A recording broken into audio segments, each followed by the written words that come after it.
Allow me to begin by telling you a little about myself. I am a product of the American dream. My father grew up poor in a small village in rural India. He arrived in the United States in 1969 with $7 in his pocket. He worked his way up to a career in engineering that had him designing parts on the space shuttle. He came to the United States in search of opportunity and with hope for a bright future for his family. I, believe it or not, was born on the 4th of July in New York City.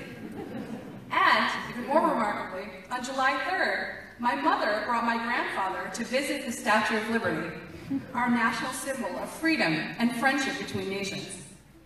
After walking around the monument all day, she went into labor and had me on July 4th. Yes, true story. I went to exceptional public schools, and I will always be indebted to the education I received from the incomparable Bronx High School of Science. I then took on quite a significant debt to go to college and law school. I'm now an associate professor of legal studies at Quinnipiac University. I'm a scholar of comparative and constitutional law. I received a Fulbright Nehru Scholar Award to pursue my research comparing the Indian and US constitutions. I spoke at the World Summit of Nobel Peace Laureates. I worked with community partners, local organizations, and state agencies to improve human rights in Connecticut. And I'm proud to be running to represent the great town of Trumbull in the state legislature.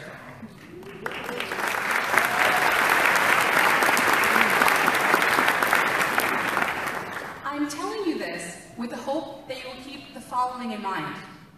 This story began in a small rural village in India.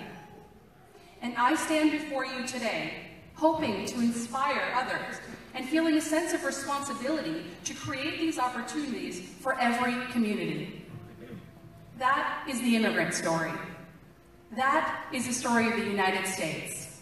That is what makes this country great.